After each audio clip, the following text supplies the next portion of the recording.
Yeah, he's been all over the place on masks since the beginning. Tammy, he also said in December of 2021, I think that masks are still a prudent thing to do, and we should be doing it. Yeah, this has been never really about a pandemic. It's been about generating fear. And we've known this. We still have a whole autopsy to do on how awful everything was, all of these mandates, et cetera. But I think that the American people are watching to see exactly how far people will go. The do not comply theme is kind of moving through social media. And people see the election coming up, and of course they're attaching it to that. The fact of the matter is that this remains about fear. And of course, the numbers you're not hearing about are the flu.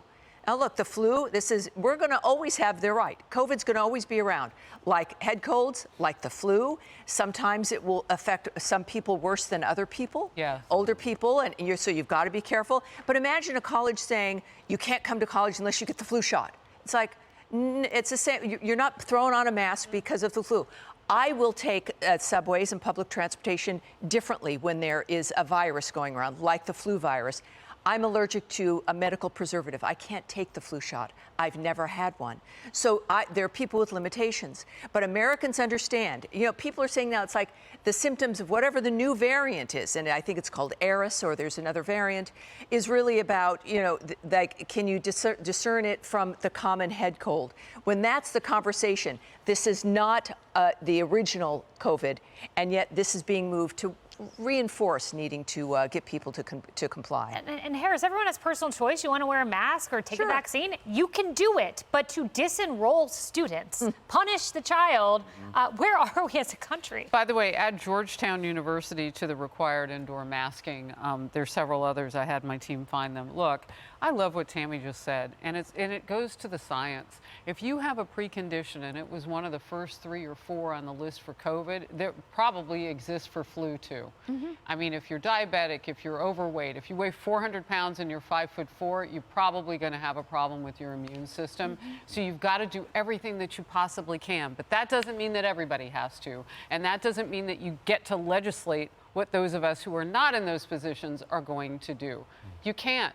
It's been proven already scientifically that the vaccine, if I get it, doesn't protect you. It protects me. So if I make that personal choice, that's one thing.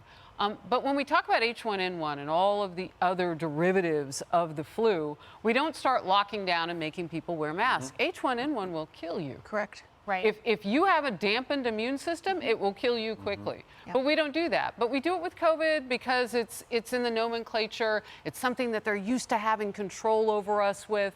And how do we break the bonds of that? Yeah, and you know, Leslie, I think compulsion has been a problem. We played some sound bites yesterday of the president saying, you know, if you don't take this, you will pay. I mean, he sounded like a mobster in some cases. And I don't know that helped. It probably hurt a lot of people in their desire to take the vaccine or even consider it. Well, I think we're way past people taking the vaccine or not. I think most people have already taken the vaccine or not taken the vaccine. I want to empathize with you, Tammy. Really? Oh, I love that. Yeah, because I can't sorry, being Joe Biden here, I can't take the flu shot. I'm immunocompromised.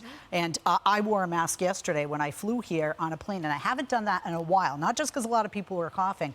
I have to say, I didn't know there was an uptick, and I live in Los Angeles, but I'm not exaggerating. 6 people in 6 days in my circle, meetings, teachers, cousin, friends, brunch, lunch, meetings, got COVID, can't meet, got to reschedule, got COVID. I'm like, what is going on? So I think this is why some of these companies and some of these schools are making this decision, and they are afraid. And I don't think we are past the mandates. Let me be clear on that. There are private entities still requiring mask mandates and now yearly booster shots we're hearing about. We're not past this. I'm in the I'm not complying category. I absolutely do not comply.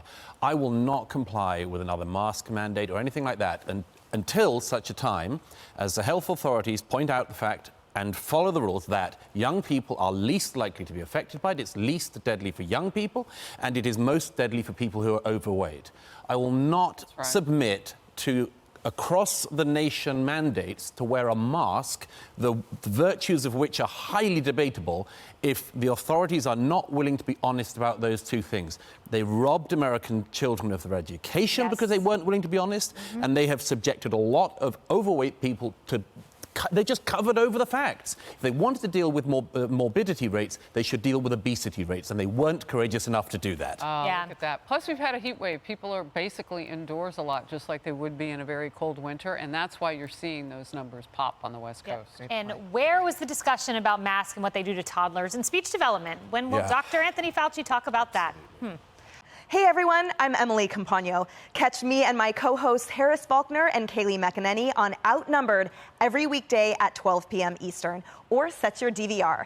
Also, don't forget to subscribe to the Fox News YouTube page for daily highlights.